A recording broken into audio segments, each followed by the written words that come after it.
Hey guys, I am sitting down to record the seventh episode of the podcast, and my throat is a little froggy this week. I've got some coughing going on, so you'll just have to excuse those things if they happen. I've also been sneezing some today, so fair warning, you might hear those things in the middle of this podcast because, again, I'm not editing these. They just are what they are because that's real life. So bear with me. I've got my water here, in case I need to take a drink, and we'll just roll with it. I did something this past weekend that as a parent reflecting on it, I was like not proud of the way that I handled a situation. And this is kind of like a life update and a mindset thing all wrapped up into one. And I wanted to share it because I just think it could be helpful for other people. So when I was growing up at Christmas time, my mom loves to decorate. Like she puts up multiple trees, she decorates the whole house, they decorate outside. It's beautiful. And one of my favorite things was the Christmas village that she would put up. And actually, when I was real young, my grandmother would also put up a huge Christmas village. It took up like her whole dining room table. And I loved it. Like I just loved the little houses, the little people. I just think they're so pretty and so cute and dainty, and I just love them.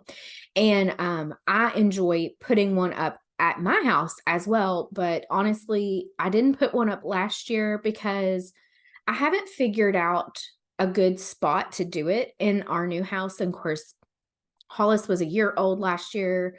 Like my kids are little and they're just kind of into everything. And we still had my dog last year, and so I was afraid I kind of want to put it on the floor, and I'll kind of get to why in a minute, but I want to put it on the floor, and I just like didn't have a good spot for it, and I knew the dog might get into it, and I just decided last year was not the year to do it. Honestly, this year might not be the year either. I don't know yet. No, I'm just kidding. I probably am going to put it up this year. But anyway, Saturday, my mom and me and Kinley went to a craft show. I couldn't think of the word, a craft show. And then we needed to go to Walmart to get some things. And when we were at Walmart, we went in the Christmas section because my mom needed to get some Christmas lights. And we were going through the aisles, and Kinley, we needed to like look at the ornaments. Kinley picked out a few ornaments for her little tree. And then we came down the aisle that had the Christmas Village stuff. And there was this really cute barn and all of these accessory animals to go with it. And Hollis is very into animals and barns and things right now. And I saw it and I immediately wanted it. And I thought this will be so cute to add to our Christmas village because I currently don't have anything like that. I have like regular houses and stuff, but I kind of try to get a new house each year. I have some houses that were passed down to me from someone that special to me. And then I have some that I have bought throughout the years. And I just kind of try to add to it as I go. And anyway, I knew going into it, like one of the things that my mom did that I can remember when we were little is that when Nolan's my brother, for those that don't know, I should have prefaced with that. But when he was young, older than Hollis and Kinley, my kids are, but still young, like elementary school age, and he really liked to play with cars and stuff, my mom would put the Christmas village in the floor and he was allowed to play in it. And when people came over and saw that or saw him in it, they were like, oh, like, are you supposed to be touching that? Is that allowed? Is that okay? Because yeah, these things are breakable. But my mom's philosophy on it kind of was like, I decorate for us to all be able to enjoy it. And I want them to be able to enjoy this. And he enjoys playing with it. And I'm going to allow him to do that. And if it means that something gets broken, then we'll just deal with that when it happens. Like she had taught him and me to like be gentle with them, but whatever. And so I kind of had that in my mind when I bought this, and I was like, this is just something I'm purchasing from Walmart. It's not expensive. It's not like a family piece that's been passed down to me or anything. I'm just gonna buy it and I'm gonna let them play with it. And if it breaks, it breaks. No big deal. So we get it home, and in my mind originally I was like, I'll hang on to this and get it out when I put the rest of my Christmas village out, and then this will be like their special part of it they can play with and interact with. And I got home and the kids seen it and they were super excited, and I was like, whatever, we'll just get it out now. It's no big deal. I'm not decorating for a few more days. So We get it out, and not that day, but Sunday afternoon, we had been at my mom's all day because we had done Thanksgiving there. And we get home, and first of all, the barn part of it plugs into the wall, it has a light in it. And Hollis started messing with that. And I told him, I said, if mommy's the only one that can touch this. If you mess with this again, I'm gonna have to put it up because it's not safe for you to touch that. Well, of course, he's 2. He has no impulse control. So he tries to mess with it again. And I remove the barn, just the barn. I leave all the little figurines, the animals, the people for them to be able to play with. And I take it over and I put it up in a place where he can't reach it. And then in a few minutes, Kinley brings this handful. She's got her little arms as full as she can get with all of the people and the animals and the figurines. And she's carrying them over to the kitchen to me. And I'm like, Kinley, Mom didn't take those away. It's okay to still play with those. Why do you have them all in your hands? Why are you bringing them to me? And about that time, she drops, like something happens and they just start falling. And of course, they're glass. They're I don't even know what that's called. It is glass, but y'all know what I mean. It's like ceramic, maybe. I don't know.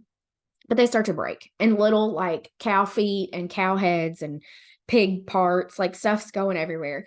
And in that moment, I'm so frustrated, and I'm like fussing at her, and I'm kind of yelling at her, and she's just looking at me like, oh my gosh, I realized like I shouldn't have done that. Now you're yelling at me and I don't know what to do. And she's like getting smaller and smaller, and she's just kind of like walking away from me. And I'm like, go sit on the couch until I can clean this up. Because of course I don't want anybody to get hurt either on these things that have just fallen in the floor and broken and are potentially sharp. And so I immediately felt bad. I was like, I literally bought this thing. I stood in Walmart. I chose to buy this thing. And I said to myself at the time, if they break all of it, it really doesn't matter. It's fine. I want them to enjoy it. And then here I am when it's gotten broken, and I'm fussing at her, and I'm, like not only just fussing, but like I've yelled at her. And I really like took a few minutes to take some deep breaths and be like, why am I don't really care that they've gotten broken. It's not about that. So why am I reacting this way?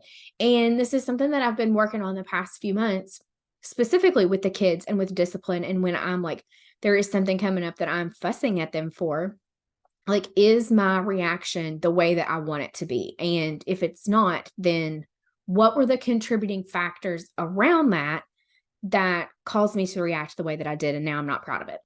And I just did some reflecting. Like, we had been gone from home all day long, so like the kids were tired. I tried to get them to nap before we went. They wouldn't take a nap. So they were kind of fussy and testy. It was close to bedtime. I knew that we were kind of like in a rush to get home, get everybody settled, give them time to unwind, get their jammies on, get them in the bed so we could be ready for Monday. I had a bunch of stuff that I had carried in from my mom's house that I had taken food and stuff, and I was trying to get things put away in the refrigerator. And it's like one of those moments where you're like, God, can things just like be fine for a minute? Like, I just need 5 minutes to get this stuff put away and not have to deal with something else going wrong or cleaning up another mess. Like, I was already in the middle of cleaning up this food stuff, and it just frustrates you, And, that stuff is going to happen. But my point in sharing this is that I have gotten to the point where I will be able to, like, not stop myself in the moment, but as soon as it happened, I was like, why did you do that? And asking myself those questions and identifying what the contributing factors were for me kind of like losing my cool about what had happened, and then taking it a step further and going back to Kinley and having a conversation with her and saying, I'm sorry that Mom yelled about that. I shouldn't have yelled. I know that it was just an accident. Accidents happen. This is why Mommy had said, we have to be gentle with these. This was not a good choice for you to make, to like pick all of these up and carry them across the room, because this is what happened. Like, I still wanted her to know that, like, she hadn't made the best choice, but that I was apologizing for my reaction because it wasn't the best either. And that is that has been a growth thing for me this year, and something that I have tried to be more intentional about, apologizing to them when my reaction is over the top or more than it should be, because I don't feel like that is something that our parents did with us. And sometimes, um, in my family, we have a tendency to, like, if there is a disagreement or an argument or something, it just happens and then nobody like apologizes or like talks about it afterwards. Like, then everybody just kind of picks up and acts like it didn't happen. And I don't really want to like pass that pattern on to my kids, I guess.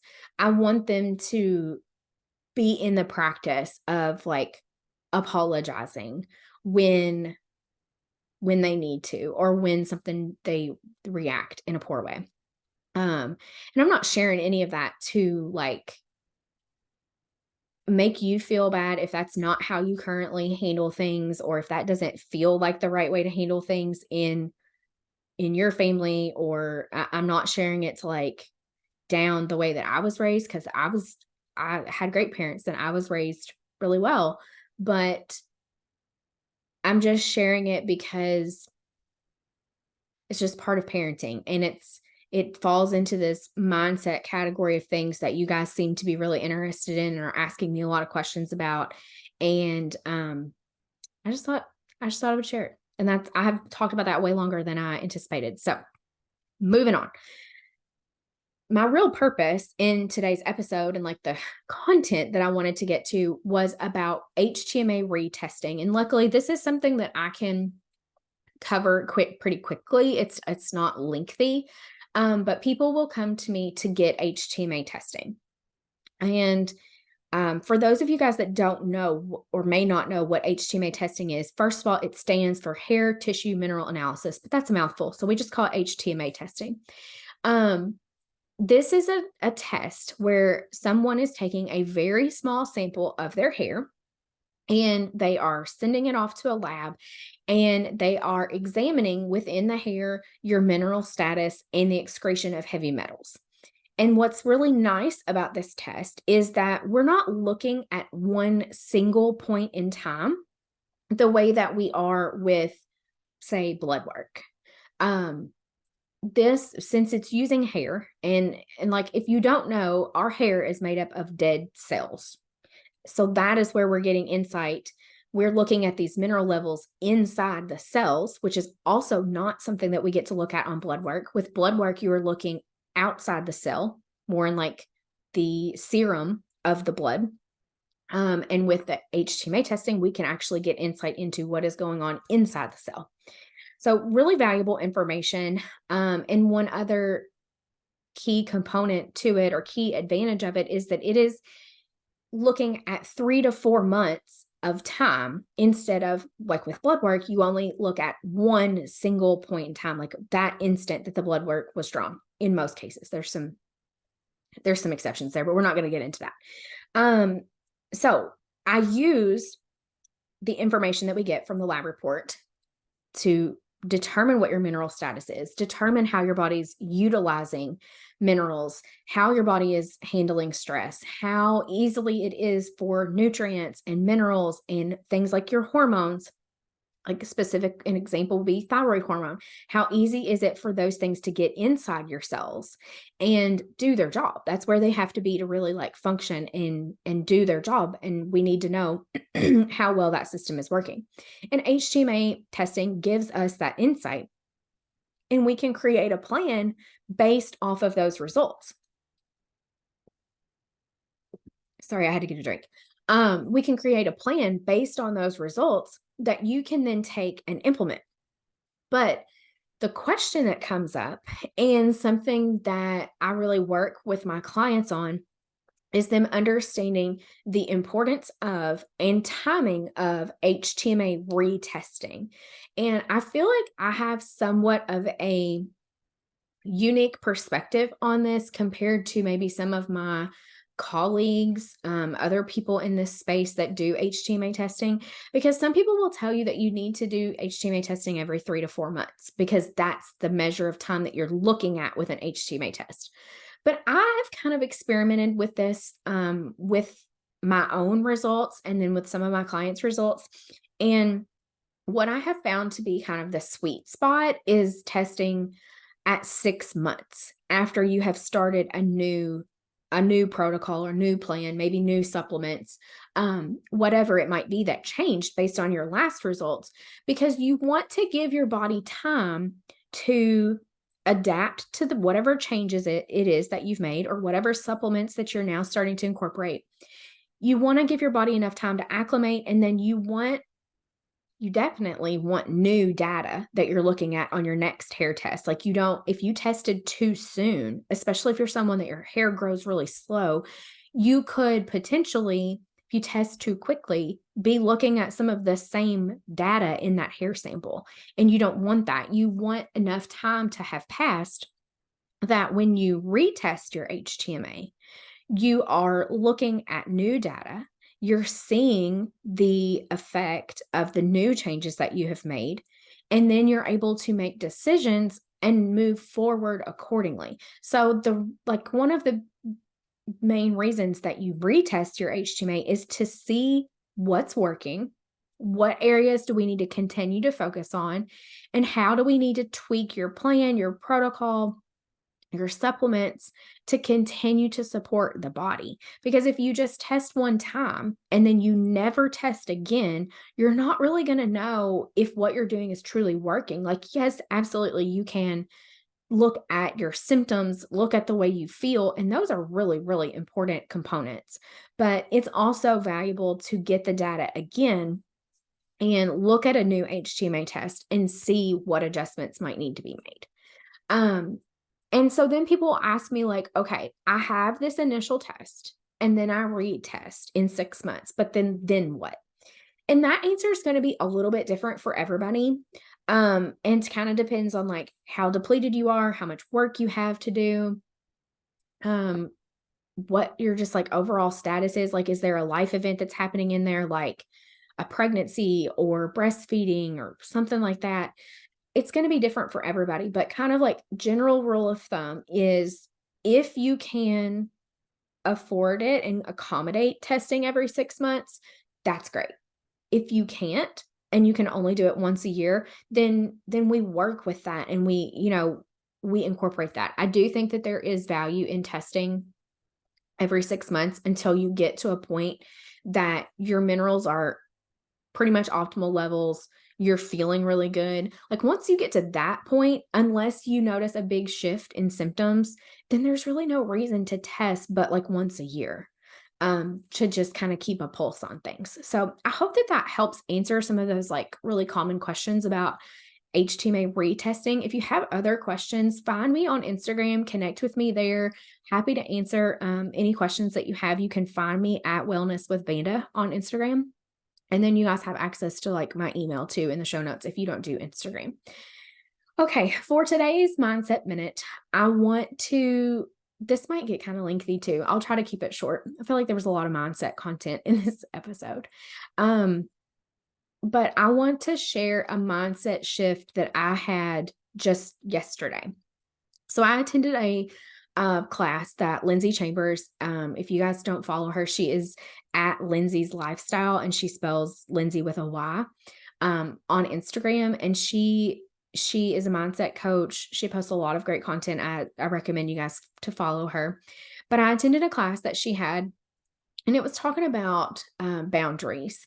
And one of the things that we were talking about that has been an issue for me, and I'm sure lots of you guys that are parents can relate to this, is your kids going somewhere and people feeding them food that you would not normally feed them. And I feel like typically this is like sugar and Cokes and candy and stuff. There might be other examples, but that's been the issue for me.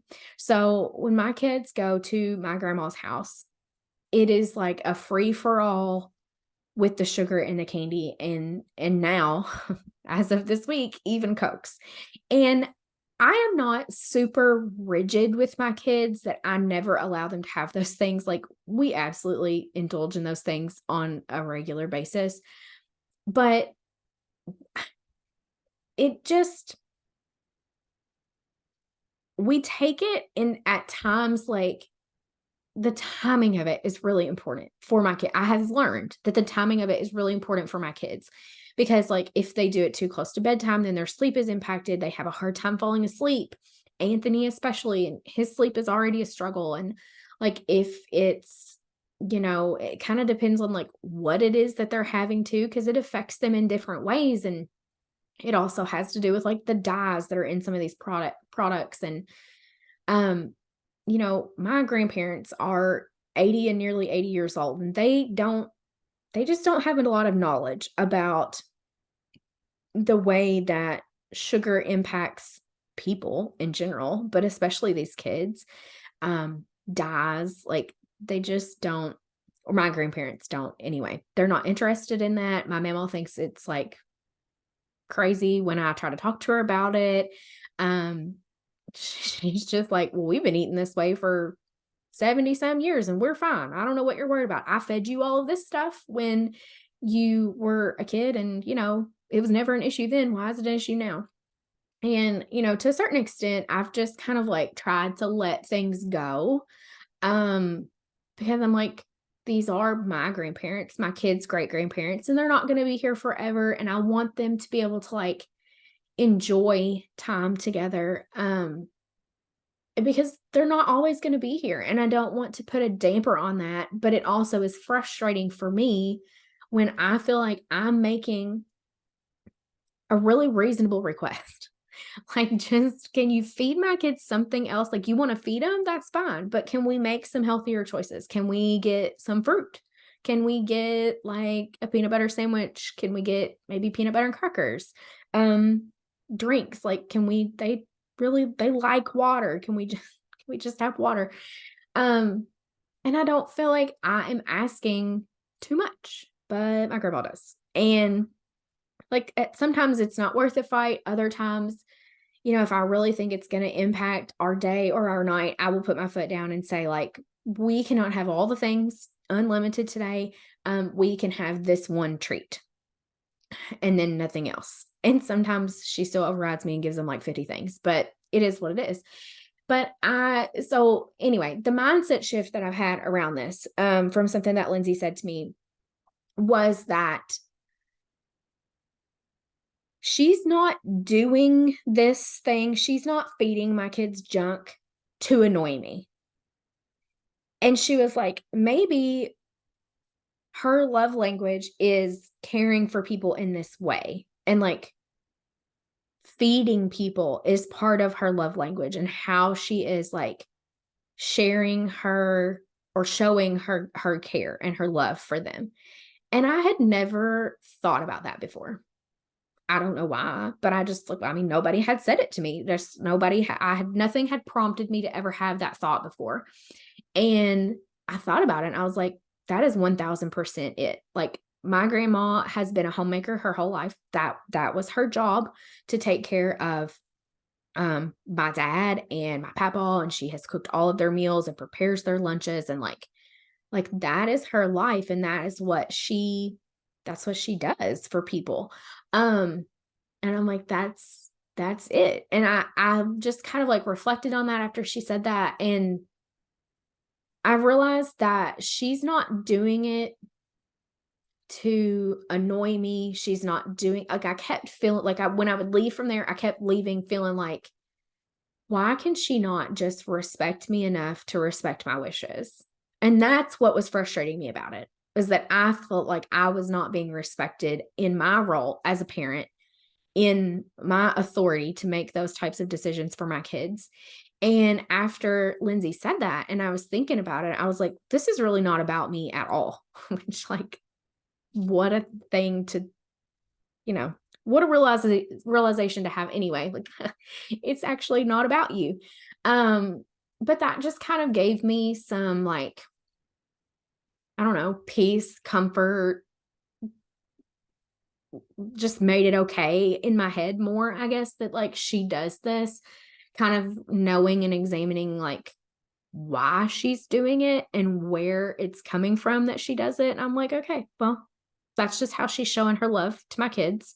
And I'm just gonna let it go and be what it's gonna be, unless it's like a specific situation that I truly do need to put my foot down and say no. And in which case I will set that boundary and enforce it and try to have like a conversation with her to explain why we can't have ice cream and candy and cookies and a Coke today, you know? So I don't know if that's a common thing that you guys encounter with your families and specifically maybe grandparents and great grandparents, but it certainly is something that we deal with on the regular in my family. And that just kind of helped shift my mindset around it. And anytime that I can find something, have a mindset shift around something that's like, I no longer have to worry about that. I don't really have to stress about it anymore. I can just let it go and let it be. Then I think that's a positive because I think, you know, as I have shared here before, um, at the root of most hormone imbalances within the body, with our minerals and stuff is stress. And all of these little things are stressors that add up over time.